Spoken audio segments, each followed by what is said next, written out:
gamer you've ever heard. He's the angry Nintendo nerd.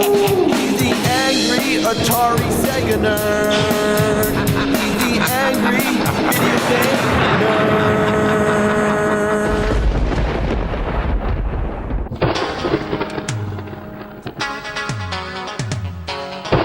First of all, I just want to say happy Halloween. Sorry we can't have a big epic special this year. Hope you're all staying safe. I'm locked down in the nerd room, my bunker of ass and aardvark farts, about to play another game that's a steaming pile of like the steam is the smell, visualized.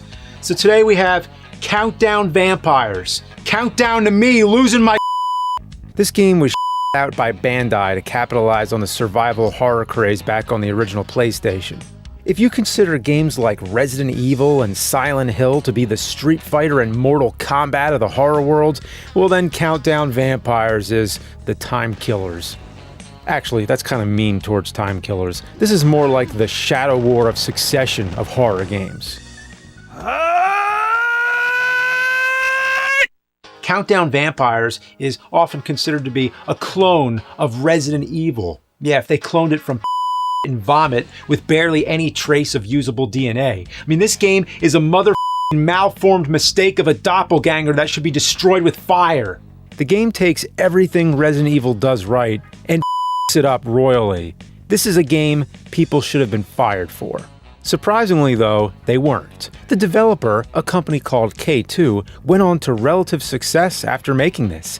As a matter of fact, in May 2008, they became part of Capcom and even helped develop, get this, Resident Evil 5. Man, I didn't realize how accurate I was comparing this to Time Killers.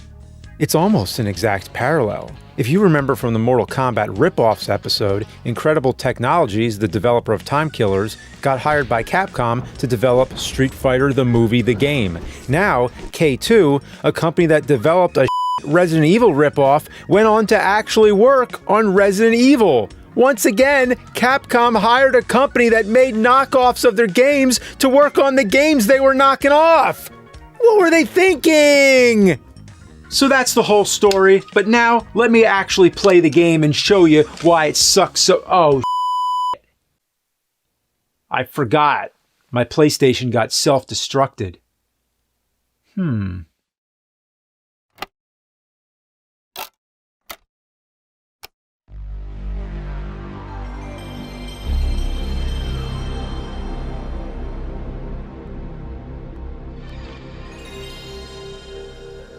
Well, I'll be damned. It works. All right, let's start counting down vampires.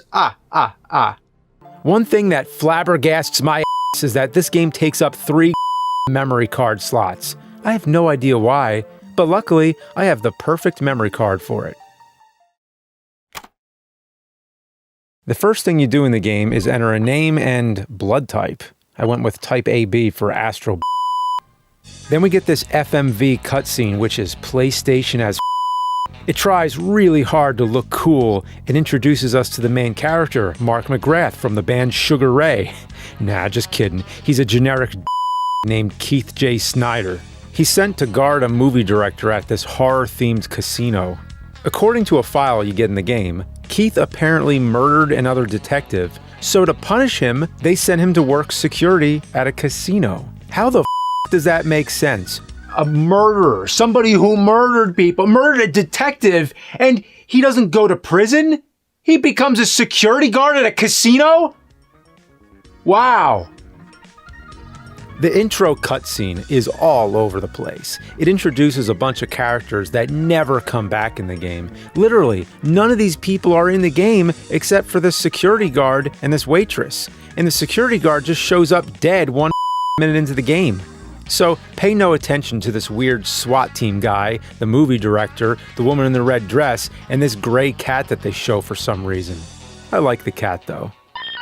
After a montage of edgy late 90s, a couple strippers turn into vampires. It's kind of like From Dusk Till Dawn, but more like Dusk Till Diarrhea. All hell breaks loose and this one guy just falls trying to go up some stairs. It's pretty hilarious. Then one of the stripper vampires falls into a pool of or something and turns back to normal. This whitewater turns them back to normal. She's still dead, but now she's a dead normal person and not a vampire. So yeah, in this game, the vampire's weakness is not holy water, it's white water. Yeah, so if you ever get chased by some vampires, just hop on a river raft and go down some rapids. That'll stop those blood-sucking. You can shoot vampires with a dart gun and then sprinkle the water to change them back. But there's no reason, especially when you start finding actual guns. The manual says you get a bonus, but it's a dirty lie. Just kill them all. So like I said, the game is a total rip-off of Resident Evil, right down to the awful tank controls and camera angles. It's giving me flashbacks of The Crow. Not that Crow, the game. One thing Resident Evil is known for is the ending countdown. Pretty much every Resident Evil game ends with a countdown timer or timed self-destruct. Well, let me tell you, Countdown Vampires doesn't just end on a countdown, it starts with a countdown. Yeah, no joke. And that's not all. There's another countdown in the middle of the game too. There's even a puzzle that has 2 more countdowns. They really went bat bonkers with these countdowns. So they got the countdown part, but what about the vampires? Well, it's got giant praying mantises, werewolves, lizard monsters, purple goo monsters that shoot bubbles, giant bugs that shoot bubbles, 3 witches, and giant batmen, not to be confused with Batman. The alleged vampires are really closer to zombies. They're also the most non-intimidating vampires possible. All they do is walk around like they're holding in a huge and try to punch you. Once in a while they'll bite, but most of the time they just try to uppercut you and make burping sounds. Technically they're vampires, but they're the worst vampires I've ever seen. So yeah, the game's got vampires. So they basically just named the game after 2 things that are in it, countdowns and vampires. By that logic, they should have called the game graphics, voice acting. Barry! I've talked about how bad the voice acting is in the original Resident Evil before. Any clues? No, but something's wrong with this house. Whoa! This hall is dangerous! But that pales in comparison to the voice acting in Countdown Vampires. This game makes the dialogue in the original Resident Evil look like Tarantino. Misato, I'm going to take a look up ahead. You stay here. I'm scared to be alone, Keith. You've got to stay here.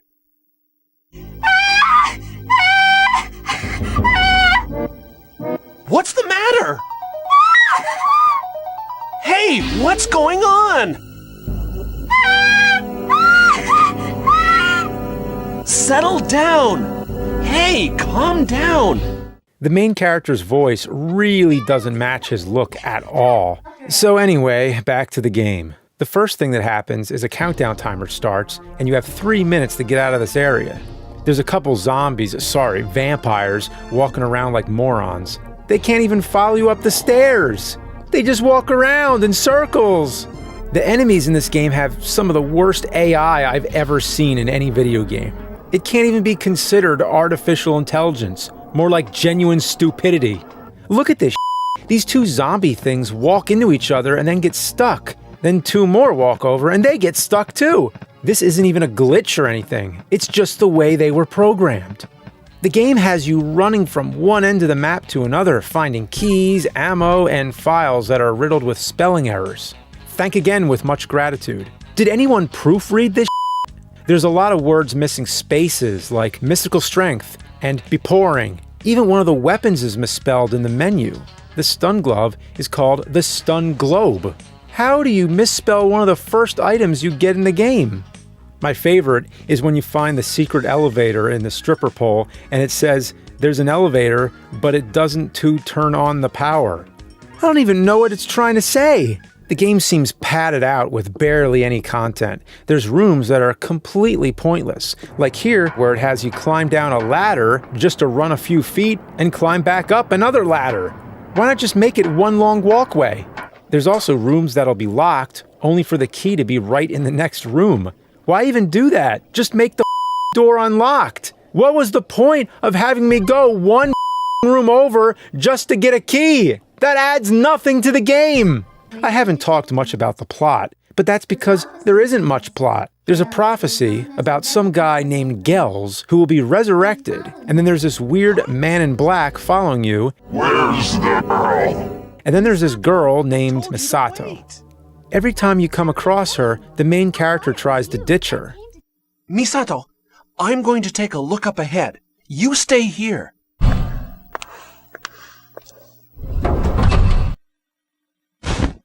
How's your ankle doing? It hurts a bit, but I can walk. It's no good. Wait here. I will be back. Promise? Get in the trunk of the car. It's safer there than anywhere else. It's like he wants nothing to do with her, but she's the only character in the game other than you and the man in black. One thing I completely forgot about is this game is actually 2 discs. Halfway through the game, you fight the first boss, and at first I thought it was the final boss and that I could finally go on with my life and stop wasting it playing this.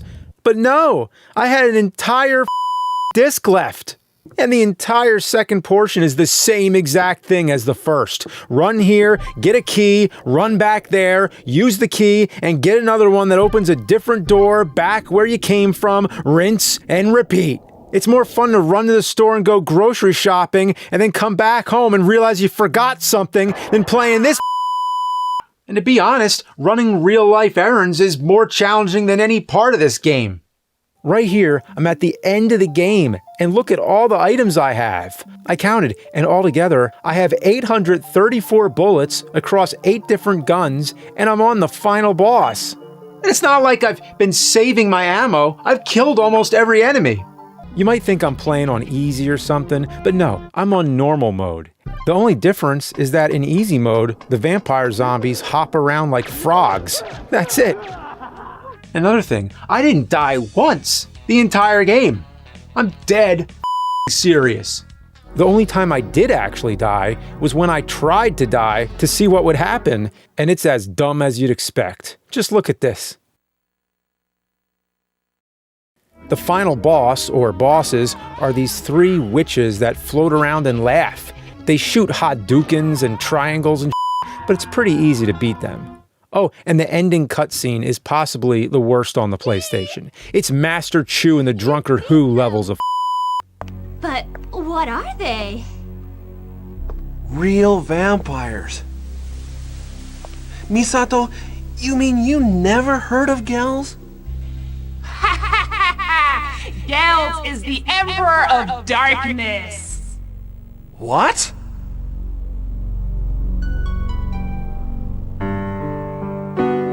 Keith, I'm just kidding.